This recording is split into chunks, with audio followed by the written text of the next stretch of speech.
Hello বন্ধুরা, জ্ঞানজ্যোতি coaching সেন্টারের পক্ষ থেকে তোমাদের সকলকে জানাই স্বাগত। আজকে আমি যে বিষয়টি নিয়ে তোমাদের সঙ্গে আলোচনা করব সেটি হচ্ছে চন্দ্রগুপ্ত মৌর্যের বংশ পরিচয় সম্পর্কে। তো এই চন্দ্রগুপ্ত মৌর্যের বংশ পরিচয় সম্পর্কে কিন্তু ঐতিহাসিকদের মধ্যে হচ্ছে তীব্র মতভেদ রয়েছে, অর্থাৎ তীব্র মত পার্থক্য রয়েছে। বেশ কিছু ঐতিহাসিকের তীব্র মত পার্থক্য সত্ত্বেও দুটি মতের কথা বলা যায়।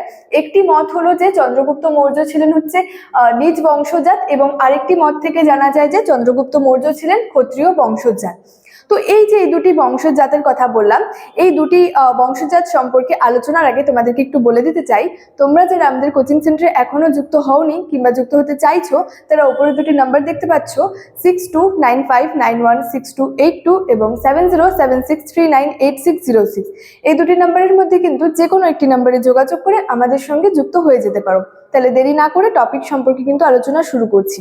দেখো, এই যে নিজ বংশজাত যে ঐতিহাসিক যে মতটি যে আছে, এই সম্পর্কে গ্রিক লেখক জাস্টিনের রচনায় কিন্তু এই চন্দ্রগুপ্ত মৌর্যকে কিন্তু নিজ বংশজাত বলে কিন্তু উল্লেখ করা হয়েছে। এছাড়াও যে বিষাক দত্তের যে মুদ্রা রাক্ষস নাটকটি রয়েছে, সেখানে কিন্তু চন্দ্রগুপ্ত মৌর্যকে বৃষল এবং কিন্তু কুলহীন বলে অভিহিত করা হয়েছে। এছাড়াও বিভিন্ন পুরাণের যে টিকাকাররা রয়েছেন, তাদের যে অভিমত থেকে আমরা জানতে পারি যে চন্দ্রগুপ্ত মৌর্য ছিলেন হচ্ছে নিজ বংশজাত। তো এই ক্ষেত্রে বলা হয়েছে যে তাদের মত থেকে আরও জানা যায় যে চন্দ্রগুপ্তের মাতার নাম ছিল মুরা, এবং এই মুরার নাম অনুসারে বা মুরার নাম থেকেই কিন্তু এই যে প্রতিষ্ঠিত যে বংশ, সেই বংশ কিন্তু মৌর্য বংশ নামে কিন্তু পরিচিত ছিল। অর্থাৎ নিজ বংশজাত থেকে আমরা এটা জানতে পারি যে চন্দ্রগুপ্তের যে মাতা মুরার, তার নাম অনুসারে প্রতিষ্ঠিত যে রাজবংশ, সেটাই কিন্তু মৌর্য বংশ নামে পরিচিত। নেক্সট দেখো, এই যে ক্ষত্রিয় বংশজাত সম্পর্কে যে বলা হয়েছে, তো এটার ক্ষেত্রে বলা হয়েছে যে বিভিন্ন বৌদ্ধ গ্রন্থ, বিভিন্ন জৈন গ্রন্থ এবং এছাড়াও কৌটিল্যের অর্থশাস্ত্র রয়েছে। এছাড়াও বিভিন্ন যে পালি সাহিত্য থেকে আমরা জানতে পারি যে চন্দ্রগুপ্ত মৌর্য ছিল আর কি ক্ষত্রিয় বংশীয় সন্তান। তো এক্ষেত্রে জৈন গ্রন্থ পরিশিষ্ট যে পার্বণ, সেটা হচ্ছে হেমচন্দ্রের রচিত। সেখান থেকে আমরা জানতে পারি যে চন্দ্রগুপ্তকে আর কি ময়ূর পোষক বা যে ময়ূর পালকদের এক প্রজাতান্ত্রিক গোষ্ঠী এবং দলপতির কিন্তু সন্তান বলে উল্লেখ করা হয়েছে। এছাড়াও বলা যায় যে বিভিন্ন যে বৌদ্ধ গ্রন্থগুলি রয়েছে, বিশেষ করে মহাবংশ অনুসারে কিন্তু বলা হয়েছে যে এই চন্দ্রগুপ্ত মৌর্য ছিলেন হচ্ছে একজন যে মৌর্য যে বংশের আর কি মৌর্য নামক এক ক্ষত্রিয় বংশের সন্তান।